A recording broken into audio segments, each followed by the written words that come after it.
I'm Shivani Gupta, and welcome to the Ask Shivani podcast. I believe that one of the best presents that you can give yourself is time to be able to sit down and ask yourself some questions. I believe that the quality of the questions that you ask yourself will determine the quality of your life. Welcome to the Ask Shivani podcast. Today I have Kirsten Chalmers. There are so many things that I want to speak to Kirsten about, but let me tell you about her. She originates from South Africa. She did her honours degree in psychology, so a pretty smart cookie, and a heap of HR and consulting roles at blue chip companies as well. In 2001, Kirsten migrated to Australia and worked in the corporate sector still.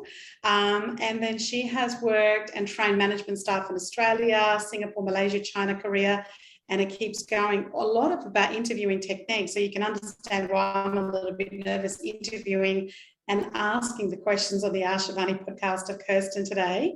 In 2005, she returned to her true passion of psychology. In 2020, COVID struck and Kirsten's life, like a lot of people, changed. She was very dissatisfied with some of the things that she was doing, and she decided to take some time off to recharge our batteries, which we can all relate to as we head towards the end of this year. And during a time off, she decided to take a break from alcohol. Needless to say that the decision was a lot bigger than COVID, and she's going to be talking to us a lot about alcohol intake and how it affects everything from managing COVID to parenting to mental health to sleep, mood. There are so many of these areas that we want to speak about. And so she now sees a contribution as making alcohol-free options super available to everybody.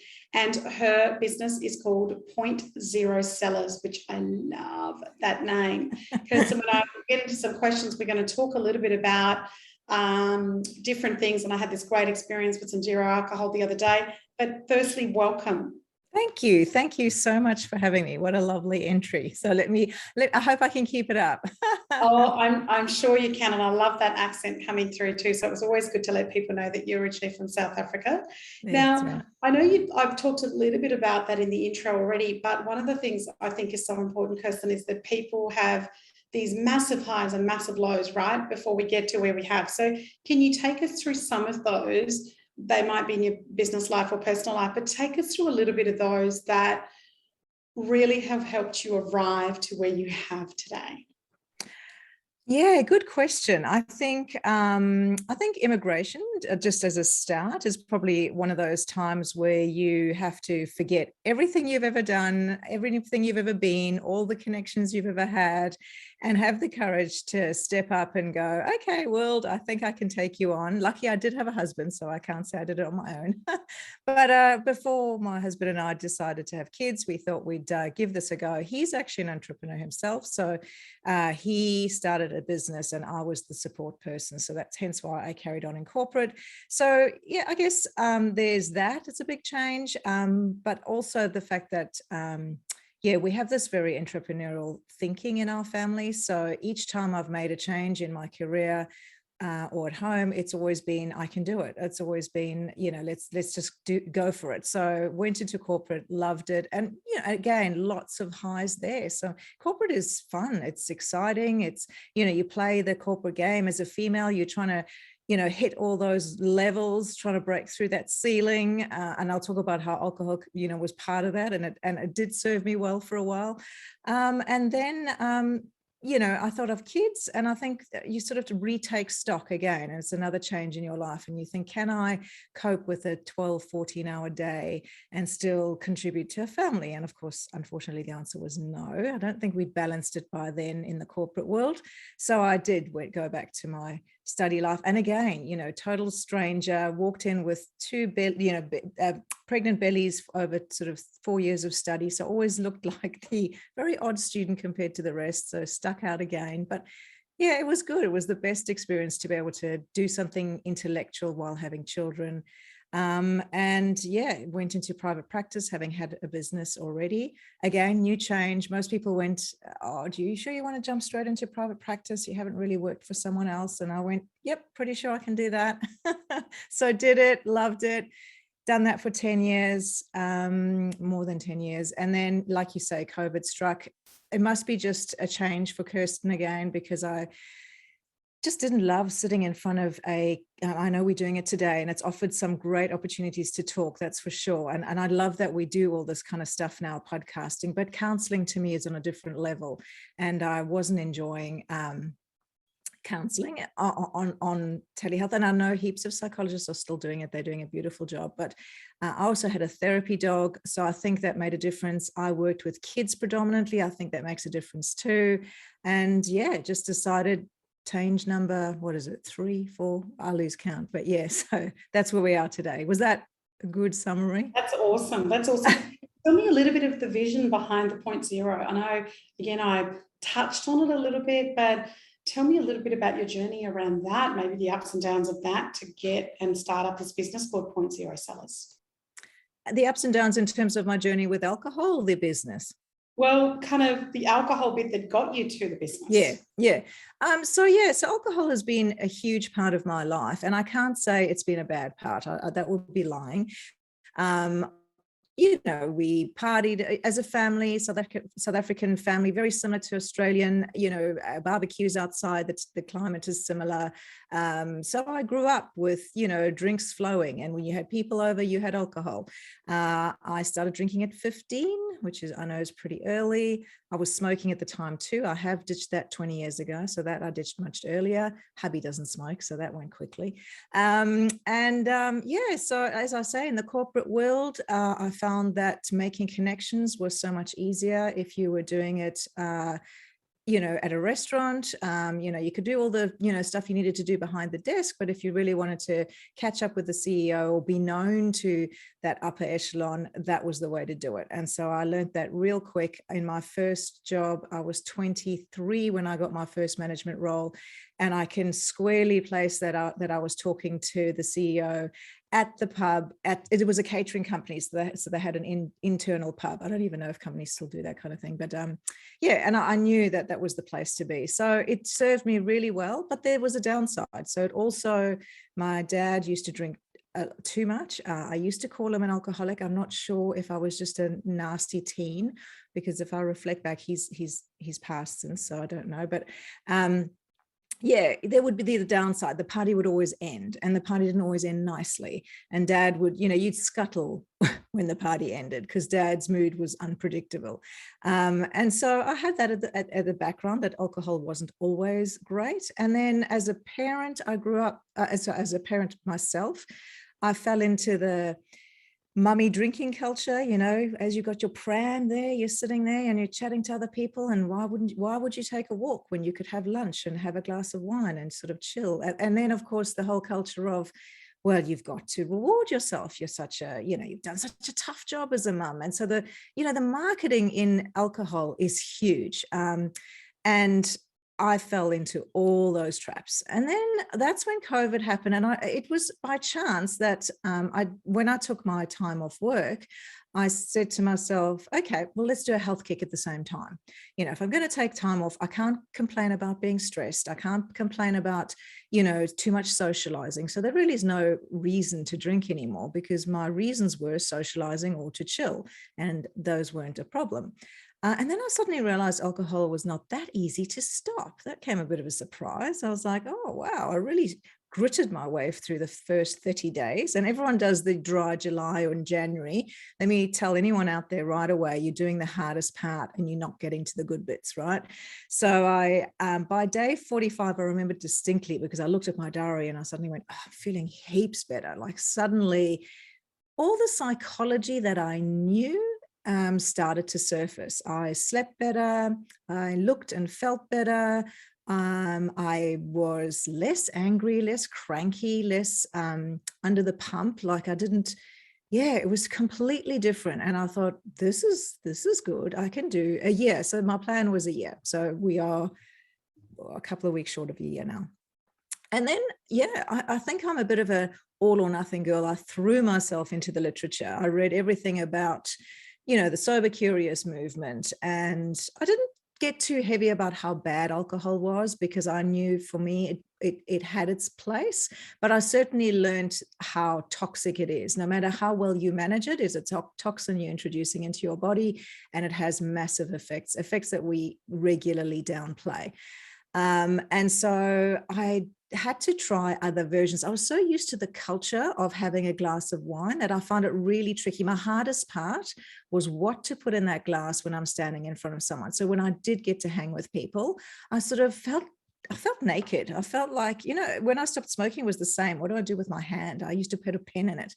And same deal. I just felt naked. And the wines and options out there didn't seem great. So I went back to South Africa, not physically, just kind of back to my roots, spoke to some people, got some samples, and started thinking other people should do this too. The big thing that's missing, once you get past the first few weeks, what's missing is the ritual. I don't want to take the ritual away. I don't want to take the fun away. I don't want to take the party away.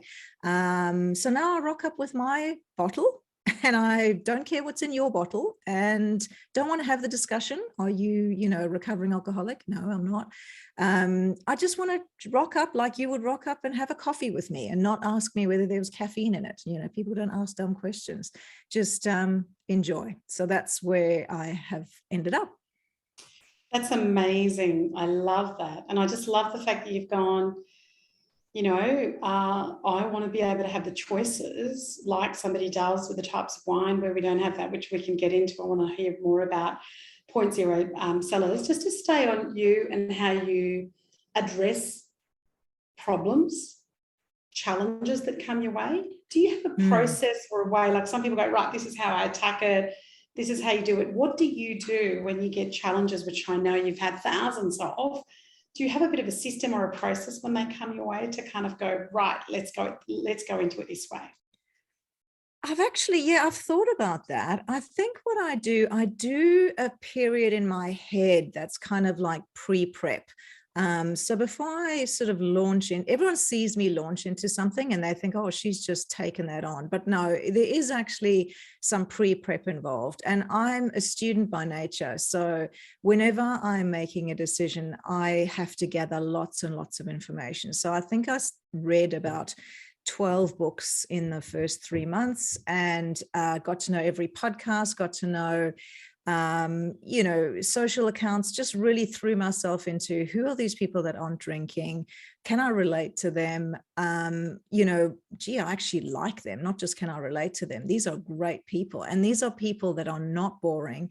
And they're actually people I want to hang with. Like I suddenly you find your tribe. I do throw myself into not just the business, but the whole, I sort of become whatever I'm doing next. So when I was a psychologist working with kids, my kids, when I did my thesis, it was on 4-year-olds because I happened to have toddlers. And when I went to schools, I love primary schools more than high schools because my kids were in primary school. So I just tend to live there. And then it feels really authentic when you work from that place. It feels really natural because what I choose in terms of the alcohols, and it's not a business decision. It's more of a, yep, that's something I would do. And I can put my belief behind it because I'm 100% convinced. So when I'm convinced, no one can tell me otherwise. I just get really passionate about something. And then it's all about that. And then it was developing the website and just having fun in this environment, because I think business is about passion. It's about fun. And like I say, because I have a husband who's entrepreneurial himself, I have a rock behind me. So I can't lie. He is my rock. And I do. We ran. I can tell you the date. It was the May 20th. We went for breakfast one morning, and I said, I want to do something different. And literally, that's when we came up with the name 0.0 Cellars. It was at a little coffee shop in Templestowe, which is like a local area here, and we just went. Well, we actually went with 0.0 on its own. And believe it or not, there's a clothing brand 0.0, which I had no idea, but they obviously do ethical clothing. And so Cellars was a play on selling and sellers. I literally came home that day, checked whether the name was available, registered an ABN, and got started. Amazing. And when you look into the future, tell me a little bit about what are your future aspirations and how far do you see that? Do you see that 3 to 5 years out? What are you seeing? Where do you want to land? What are the things you want to do? I think, again, going back to immigration, our theory is always give it 2 years. I remember when we first were told about immigration, everyone said, it can be the worst 2 years of your life, but just make it 2 years. Don't stop under those 2 years. And so I've taken that into my private practice and now into this business. My plan is the first 2 years need to work. And that is obviously reinvesting in the business. I don't expect it to make a heap of money. It's more a case of building, I guess, the brand, building the selection of offerings. So we're importing spirits from Canada, and we're importing a beer and a ready to drink, which they call RTDs. From Canada as well. So, you've got to have a reasonable brand. I didn't want a huge range because I can't be everything to everyone, but I wanted to, I started with a few things and now we've reinvested to grow a bit bigger. And it needs to be substantial within 2 years. So within 2 years, it needs to cover the salary I would have earned as a psychologist. And then I'm hoping it goes from strength to strength, to be honest. I think it's a good time for it. I think the world is open to it. And I think there's more than one player and we all have a voice. And every time someone in the industry says something, I applaud them and want them to say more, because I can't do this on my own. My voice is little. So you need some, impetus behind you. And I think that is there. Absolutely. And I recently was at an event where I heard the founder of Sober Beer and Cloverdo's Gin speaking, and it was just phenomenal. And I've been drinking both of those, which is great. And it's lovely to be able to start drinking those, especially with some people that don't know me that well. And you take your bottle of gin, they're like, oh, you moved on to G&Ts. I'm like, yes, I have. And nobody needs to know that it's 0 alcohol. So I love that you're so casual about it, because it should be that simple. It shouldn't be a big deal, right? You shouldn't have to look at, can I see your bottle to see, what level of alcohol is in it? What is that? It's crazy. Yeah. But it's some of our culture, isn't it? Because like if you said, I remember one person I told that to saying, oh, it's 0% alcohol. They're like, that's just flavored water. What'd you pay for it? So it's really interesting that, yes, but I don't want a soda water every time that I go out. So it's really interesting that I'm speaking to you about this, because I've only just started implementing some of those smaller changes. What about leadership philosophies, Kirsten? Like when you look at certain philosophies, obviously you've worked corporately, you've had your own practices, now you've got your own business. So are there things that you go, this is kind of what we live by, or this is what we try and implement and how we live and work? I think one of my biggest lessons about leadership was one of my good mentors said, you've got to work yourself out of a role.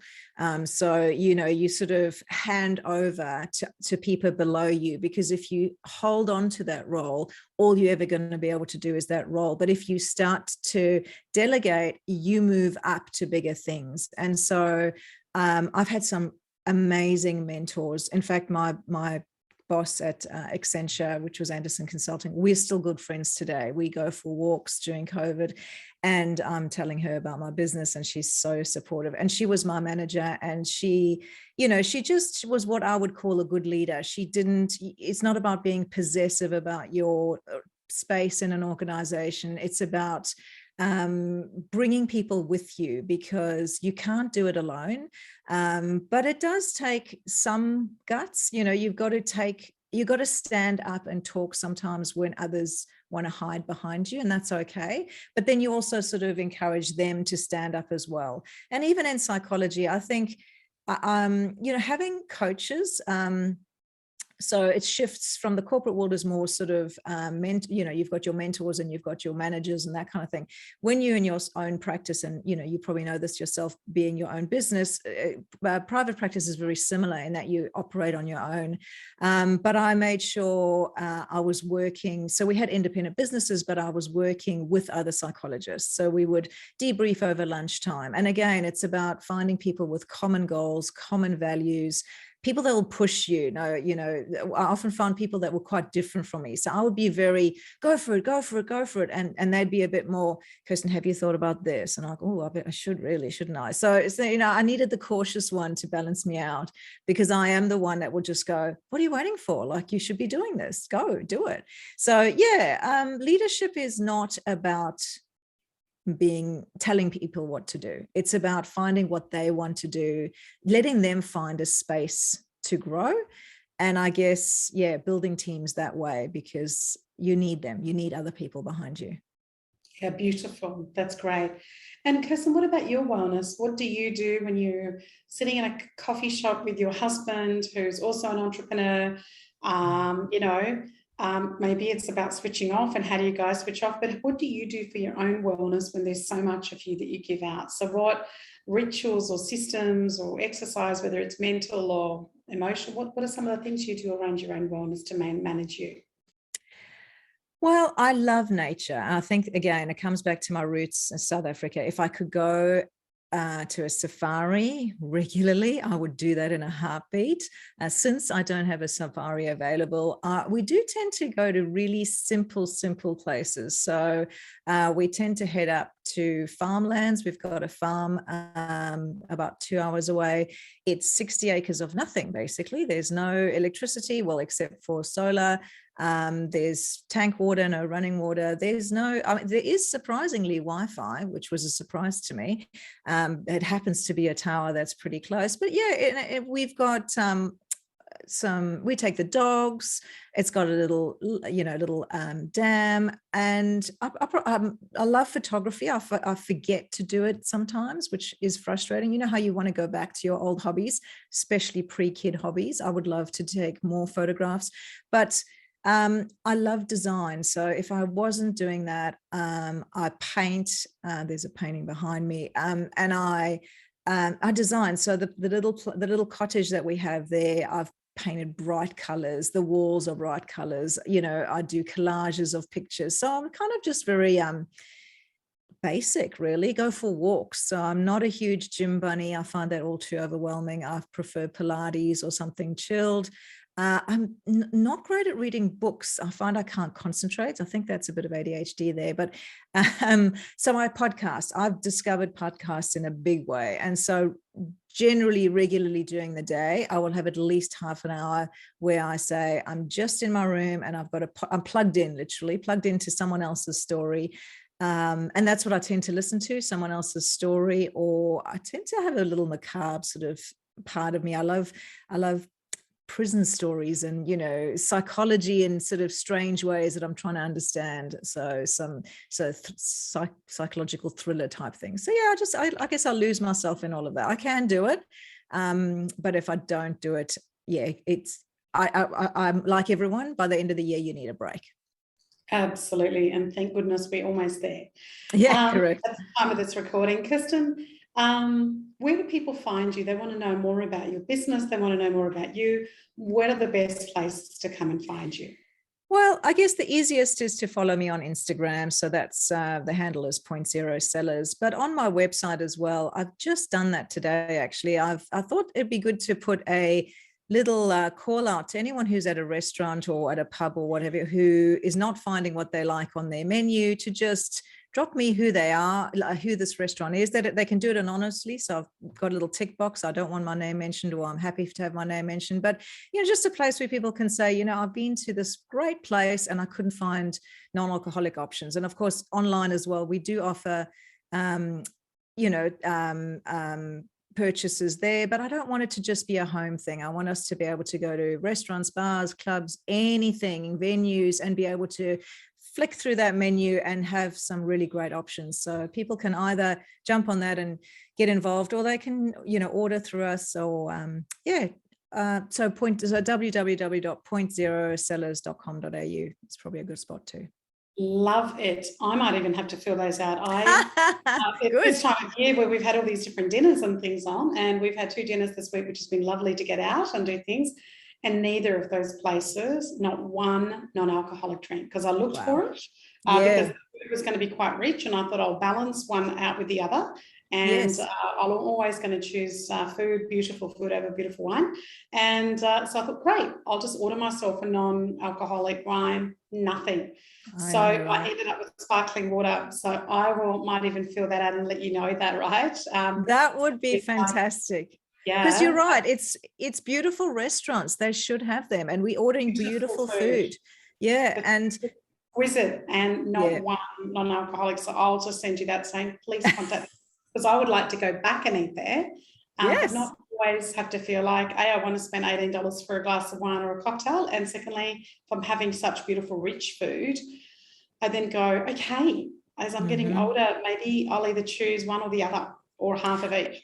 So that's exactly what I say. And, you know, I'm all for spaces. So, you know, have it in between, you know, have one to start, have a space in between of something less, and then maybe finish off with something lovely. But, you know, I remember the days, I don't know if you've ever done it, but where you dilute it with, you know, you dilute a beautiful wine with soda water. That's such a no, don't do it.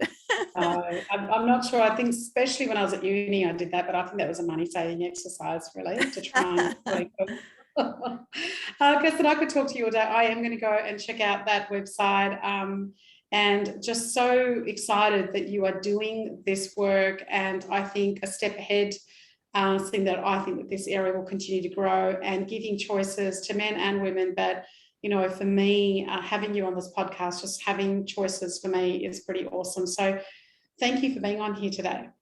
Pleasure, Shivani. And I should mention, go to the venues tab when you're looking for where that form might be, because you might get lost. So it's on the venues tab if you're wondering. I should do that. Put down your favorite restaurants and get them to start stocking some non-alcoholic, beautiful wines and drinks. Thank you so much for being on. Thank you, Shivani. It's been lovely. I really appreciate the opportunity.